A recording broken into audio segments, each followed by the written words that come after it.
नांदेड राष्ट्रीय महामार्गास तब्बल 2 तास ठप्प राहिला। विविध प्रलंबित मागण्यांसाठी संभाजी ब्रिगेड शेतकरी आणि विद्यार्थ्यांनी वसमत हिंगोली रोडवरील छत्रपती शिवाजी महाराज चौकात रास्ता रोको आंदोलन छेडले।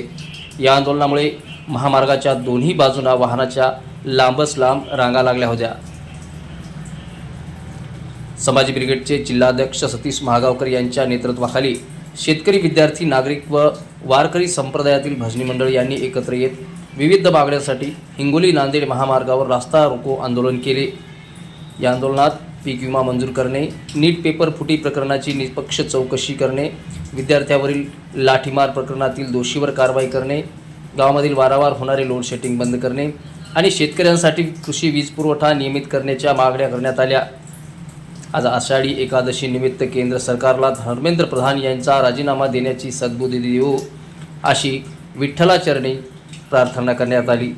घोषित करतील, अर्बन नक्षलवादी म्हणून घोषित करतील, गावठी नक्षलवादी म्हणून घोषित करतील, परंतु मला या ठिकाणी तुम्हाला स्वाभिमानानं सांगावं असं वाटतं, नक्षलवादी म्हणून जरी आम्हाला घोषित केलं, आतंकवादी म्हणून जरी आम्हाला घोषित केलं, तरी जर आमच्या बापाच्या घामासाठी, घामाच्या दामासाठी, शेतकऱ्यांसाठी, विद्यार्थ्यांच्या प्रश्नांसाठी, तरुणांच्या प्रश्नांसाठी, रोजगाराच्या प्रश्नांसाठी, आरोग्याच्या प्रश्नांसाठी, या देश हितासाठी, या देशाच्या संविधानाच्या रक्षणासाठी जेव्हा जेव्हा आम्हाला रस्त्यावर यावं लागेल आणि अशा पद्धतीची लढाई लढावी लागेल, मोबदल्यामध्ये आम्हाला आतंकवादी जरी ठरवलं तरी आम्ही खुशाल आतंकवादी म्हणून समोर येतील, परंतु या व्यवस्थेला आम्ही प्रश्न विचारणार आणि विचारत राहणार, हे देखील या ठिकाणी तुम्हाला ठोसपणानं सांगतो आणि थांबतो।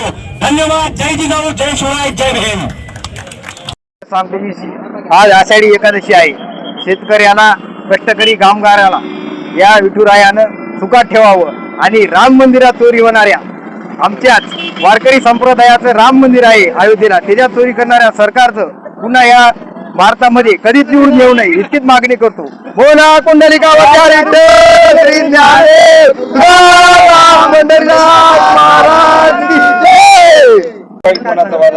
आज आपण पाहतो आहोत की मागच्या काळामध्ये या सरकारच्या हलगर्जीपणामुळे, या सरकारच्या नाकर्तेपणामुळे या देशामध्ये नीटचा पेपर फुटला आणि त्याच्या माध्यमातून निराश होऊन, हताश होऊन आमच्या 20-22 विद्यार्थ्यांनी आत्महत्या केल्या आणि त्याची ठिणगी घेऊन या देशामध्ये एक मोठं आंदोलन उभं राहिलं।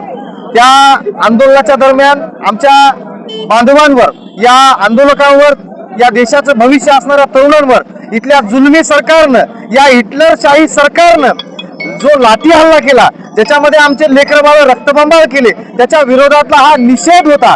हा सरकारच्या विरोधातला हा निषेध मोर्चा आणि वेगवेगळ्या मागण्या घेऊन आम्ही संभाजी ब्रिगेडच्या माध्यमातून या ठिकाणी रस्त्यावर उतरलो आहोत आणि येणाऱ्या काळामध्ये सरकारनं या सगळ्या बाबींकडे अतिशय संवेदनशीलतेने बघून आणि या शिक्षण व्यवस्थेचं माती करणाऱ्या धर्मेंद्र प्रधान या शिक्षण मंत्र्याचा राजीनामा घेतल्याशिवाय हे आंदोलन मागे होणार नाही।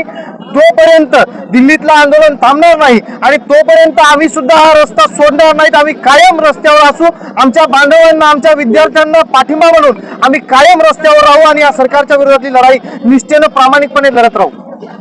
देशामध्ये मागच्या काही दिवसांपासून नीटच्या पेपर फुटीच्या संदर्भानं जे काही आंदोलन चालू आहे, त्या आंदोलनामध्ये मागचे 450 वर्षापूर्वी देखील आपण म्हटलेलं होतं की दिल्लीचे ही तख्त राखितो महाराष्ट्र माझा, आणि त्याच पद्धतीने दिल्लीच्या या आंदोलनाचं तख्त देखील या महाराष्ट्रातील आमच्या या हिंगोली जिल्ह्यातील भूमिपुत्र जो काय आहे तो त्या ठिकाणी अभिजित आंदोलन करतो आहे आणि त्या आंदोलनाला पाठिंबा देण्यासाठी, या देशातील विद्यार्थ्यांच्या प्रश्नांना वाचा फोडण्यासाठी, त्या ठिकाणी विद्यार्थ्यांवर होणाऱ्या अन्यायाच्या विरोधात आवाज उठवण्यासाठी, त्यांच्यावर झालेल्या लाठीचार्जच्या विरोधात आवाज उठवण्यासाठी आज संभाजी ब्रिगेडच्या माध्यमातून आम्ही हे आंदोलन केलेलं आहे। आणि जेव्हा जेव्हा शेतकऱ्यांचे प्रश्न, विद्यार्थ्यांचे प्रश्न, कष्टकऱ्यांचे प्रश्न या देशामध्ये निर्माण होतील, तेव्हा तेव्हा शेवटच्या श्वासापर्यंत आणि शरीरातील रक्ताच्या शेवटच्या थेंबापर्यंत झुंज देण्याची वेळ जरी आली तरी आम्ही संभाजी ब्रिगेडच्या माध्यमातून तीव्र स्वरूपाचे आंदोलन करणार। धन्यवाद। काक्रोज ही पदवी देतो आणि तिथंच क्रांतीचा जन्म होतो आणि सगळे आम्ही काक्रोज आज दिल्लीच्या जंतर मंतर या ठिकाणी आम्ही 12 वर्षात या देशाच्या पंतप्रधानानं एकही पत्रकार परिषद घेतलेली नसताना, विदाऊट मेकअपचा एकही कार्यक्रम केलेला नसताना याच सगळ्या काक्रोज लोकांनी एका जागी येऊन आपली ताकद दाखवली, या मातीतली ताकद दाखवली आणि रात्रीच्या 12 वाजता पंतप्रधानाला विदाऊट मेकअपचं विदाऊट सूचनेचं लोकांच्या समोर यावं लागलं. हा आमचा विजय आहे, हा लोकशाहीचा विजय, हा संविधानाचा विजय.